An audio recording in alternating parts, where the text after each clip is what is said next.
let's take in the ACC. Pitt goes to SMU, and Pitt just gets pounded.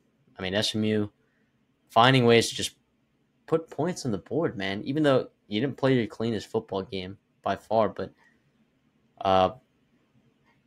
yeah, you find a way to put 48 points on the board and get up early in a big way. A lot of like Pitt's damage that they did on the offensive side of the ball was kind of meaningless. Yeah.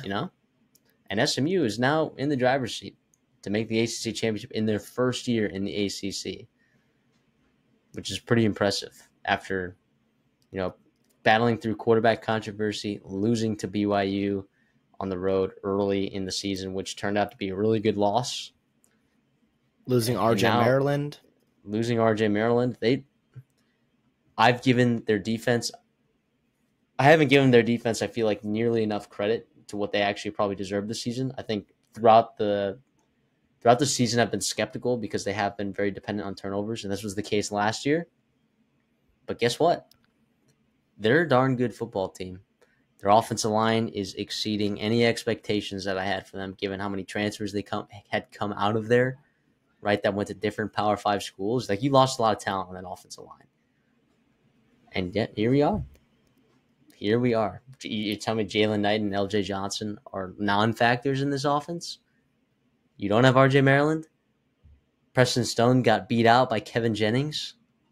If you were to tell me those things, I would have been like, oh, SMU, there's no way they hit their over 8.5 win total. But yeah, here we are. They're a good football team and in the driver's seat to make the ACC championship. For sure. And I don't want to take anything away from them at all. I do think Pitt, in terms of 7-0 teams at this point in the season, maybe towards the bottom, of that. And that's no surprise there, but they've done an incredible job. They've given a lot of teams a lot of problems in the ACC specifically too. And you got to give them, SMU, a ton of credit for jumping on them early at home. We saw what Pitt did in that first half at Syracuse a couple weeks ago, right? Or I guess 10 days ago from now. And that Thursday night, they really got after Cal McCord and Syracuse, and SMU did the same thing here. They jumped on Pitt. Now, yes, Pitt had some missed opportunities, missed field goal, right, the fumble, but they couldn't get anything going really to sustain drives and finish drives.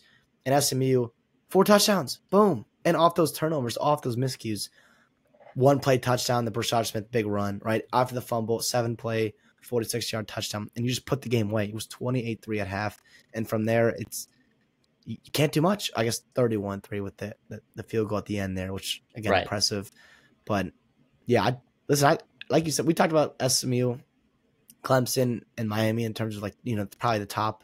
And I guess you throw Louisville in there now in terms of the top of the ACC. But, damn, man, I've been really impressed with SMU. I do think they have some games on their schedule that are, quote-unquote, easier. But I also understand that I don't just trust them to go out there and automatically win them. I have been impressed with the way they have won and handled themselves in games where they should win, right? Florida State, Stanford, right? This game here, Pitt, they were favored by, like, I think, over a touchdown. And even games where you don't have your fastball. You have 6 turnovers against Duke, and you get a win here.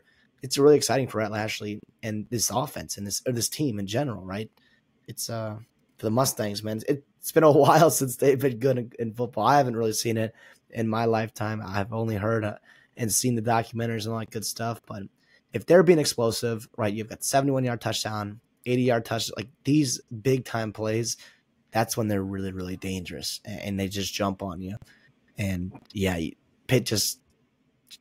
SMU brought their A game, and Pitt couldn't counter, and that's fine. This has still been a super successful season for for Pitt.